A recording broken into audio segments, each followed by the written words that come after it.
Michael, it was a really good performance at Queen's Park Rangers. You broke with quality, you took care of the ball, and you seemed to have more room in midfield and were pressing right to the end when Jacob Brown showed, even in the 90 plus minutes, that he wasn't going to let anybody get past him. Do you put that performance down to being aided by having a full week of training as well as having the chats with the players and, as you said, resetting? I think more it's a reaction to having been disappointed with the performance the previous week as well. You know, it was important that we got a good reaction. We were obviously playing a team which was, you know, we're close to in the league, and there was a necessity not to allow them to get a little gap in points above us as well. And again, you know, I think the training has been good that week, the week leading into the game, but also this week as well. It does help. There's no doubt about that. When you have a 4-day training week leading into a game, as opposed to a 2-day week where one of those is a recovery day as well. So all of that helps us, no doubt about that. But I think mainly, you know, we played well in the game. The game suited us because, you know, QPR are a team that tries to play. I think that suited us. The game was open. We had to defend at times. Early part of the game, we had to defend. But we showed our quality, as you say, particularly when the ball was turned over. We knew when the ball would be turned over that QPR would be quite open. That's how they play, and we would get chances, and obviously we capitalised that. And the first goal is a brilliant example of that. And again, you know, second half I thought we played very well, and delighted with the 3 points. Middlesbrough come here on the back of a win at Swansea, and before that they had a good away win at Huddersfield. There's only 5 points taking them away from the playoffs in this really tightly compacted league. But Chris Wilder knows his way around this league, and they're trying to dominate games now and play possession football. They've got some very talented players, and it'll be a tight game, won't it? Because they play 3-5-2 with Crooks and Tavernier being the creators. Yeah, look, Chris has come in. As you say, he's obviously had great success in the Championship before with Sheffield United, went to win the title and get promoted. And I think, you know, what we've seen is clear evidence that a lot of what he did at Sheffield United, he's trying to implement at Middlesbrough. They were playing with 3 at the back under Neil Warnock as well, so that's probably made the transition into Chris a little bit easier. And he knows that system very well. We know what to expect.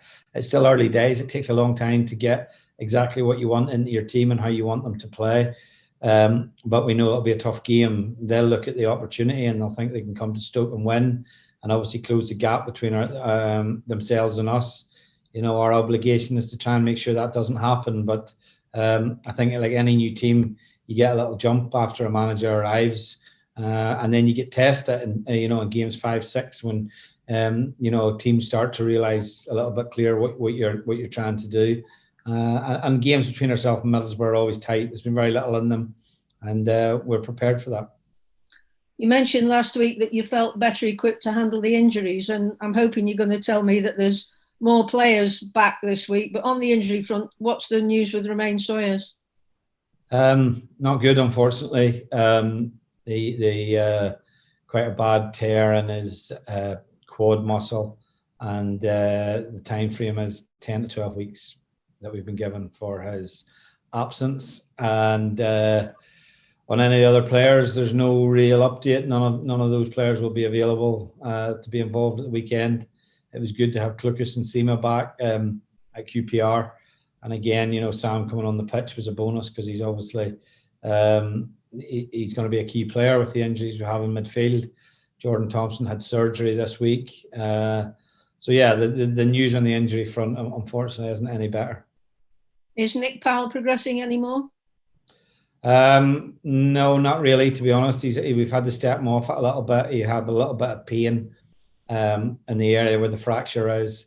So we've had to step down his rehab a little bit. And, he's away to be re-examined and re-scanned again today. I feel awful every time I ask you these questions. I might not ask you about injuries in future. Mm-hmm. Campbell and Timon and Clucas all had varying troubles, or looked like they were struggling with injury or fatigue. You've said Clucas is okay. Is Timon and Campbell okay? Yeah, they're fine. Josh plays in a very demanding position, and he's played a lot of football this season. You know, if you think about it, this is the most minutes he'll have played continuously in his career, and so his body's adapting to that as well. But he has to be that kind of player. That's the type of player Josh needs to be, and I think he's done that brilliantly this season. He now just has to, you know, continue to push on. So I think that those were just a little bit more fatigue. You know, Ty put a lot into the game, and we knew we weren't going to get 90 minutes out of him. So it was important that we got quality for the 65, 70 that he was on, and he gave us that. Now you've got the luxury of the festive period coming up, and more work to put in, even though there aren't as many games as there have been in the first half of the season. You've also got more forwards you can pick from. Do you think you'll prefer a target man and a pacey duo, or do you want to mix it up? By that I mean, are you going to have one of Campbell, Brown and Seymour with one of Surridge and Fletcher, or aren't you going to tell me? I'm not going to tell you that. No, of course not. I'll play who I feel is the best combination based on the opposition and based on who's in form as well. And I think Stephen's playing very well at the minute.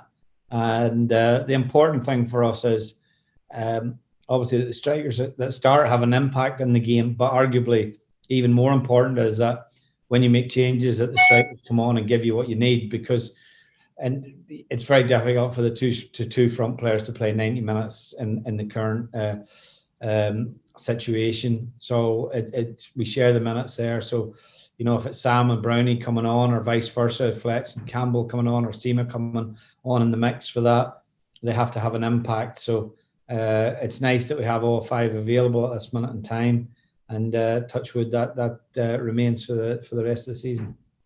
There's already talk about players being looked at by other clubs in the transfer window. Do you want to say anything about the talking about Campbell? Is it just paper talk? I have no idea, to be honest, whether it's just paper talk or whether there's a genuine interest there. The bottom line is Ty's on a long-term contract. He's come back after a long-term injury. He needs to get playing the way he was pre-injury, and we saw certainly signs of that on Sunday. And you know, any situation like that, you only really give it airtime and give it attention if the situation arises. And Christian Norton's returning from a loan spell. Have you got any further plans for his development in the near future?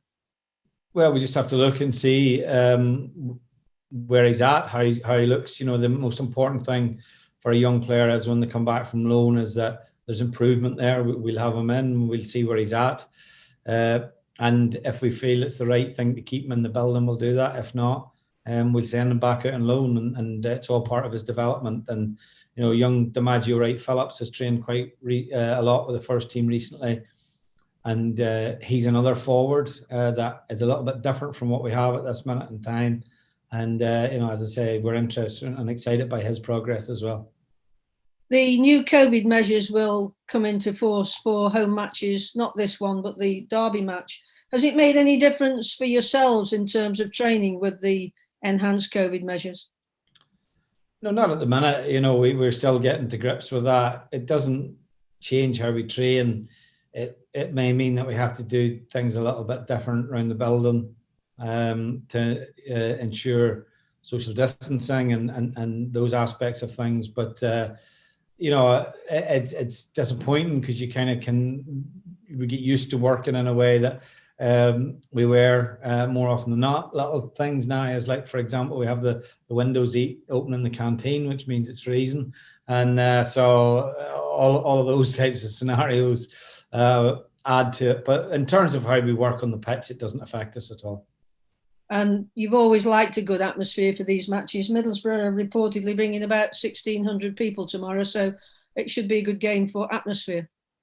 Yeah, definitely. You know, it always helps when you have a good away support there as well. We have to, you know, get in the front foot. We have to, you know, give our fans something to be positive about, and you know, give an exciting performance. And you know, that's been the message that we've hammered home all season. As I've said previously, you know, our home form has been good. You know, we disappointed in our last home game, disappointed in the performance, and lost the game, a narrow defeat. But we got a chance to obviously put that right tomorrow. Thank you. Good luck. Thank you. Cheers, Ange. George? Michael, you're coming up against a Middlesbrough side that's got a very experienced manager, you know, on his CV, and he's got the promotions with other teams. So you'll know all about him and how his side will set up. So he won't have changed an awful lot from his last his management role at Sheffield, will he? Well, I suppose that's a question he can answer better than me. But obviously, what we see at the minute is you know, a team that's consistently played with three at the back, which Chris played with, and was the bedrock of his success at Sheffield United. They got a lot of plaudits for how they played it as well. You know, a lot of people sometimes perceive it as a little bit more of a defensive system. It's not. Just because you've got an extra centre back in your team, it doesn't necessarily mean that. And they were very good at it at Sheffield United. To be fair, Middlesbrough were consistently playing with three at the back anyway under the previous manager. So probably Chris coming in, it's been quite a smooth transition for him. And now obviously he puts his own stamp on it and how he wants the system to work. So yeah, we've watched obviously the game since Chris came in, and we know what to expect. Certainly in the previous seasons, they've been there or thereabout. They've already been in the mix, haven't they, or close to it? So they'll be looking now under the new incumbent to push on again. Yeah, I think so. Like, they're very much like ourselves. I think they're a club that harbour ambitions to be in the Premier League. They've obviously been there before. They've probably always set out with a realistic target of trying to be in the top six for the playoffs.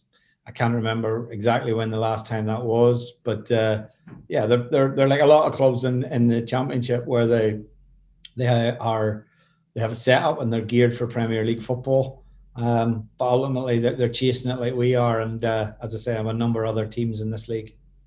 But it's all about yourself. You continually tell us that, and you are finding ways to win. I know you want to entertain, but it's always about finding the way to win, and it's not always going to be easy on the eye, is it? Well, no, but I think we have been easy on the eye, if I'm honest, this season. I think that, the important thing is to win, but I think obviously the important thing is, to monitor, to evaluate your performance and get consistencies in how you play. And I think we've had that this season.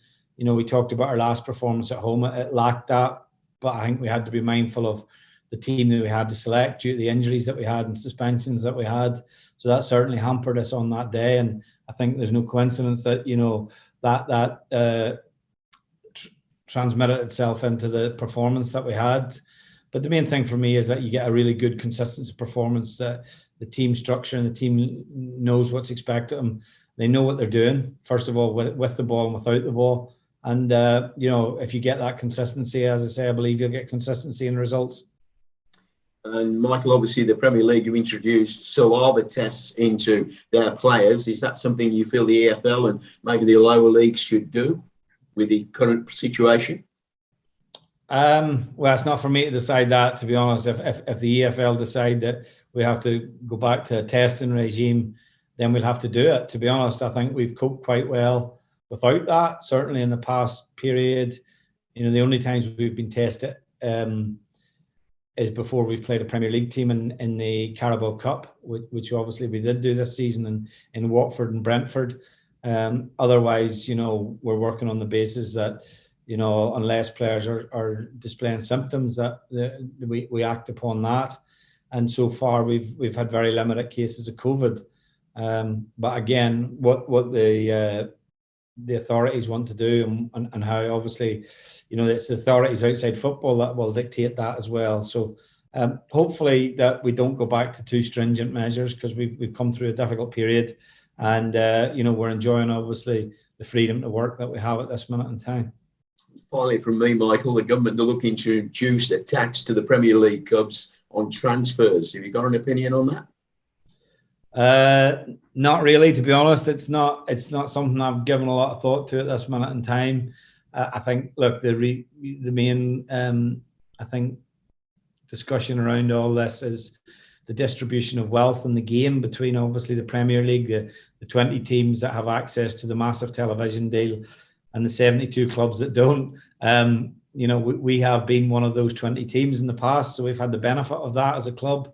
But I think the main thing is about the redistribution of the wealth, and to keep, what people continue to refer to as the English football pyramid, to keep that strong. So as I say, that's for other people to decide.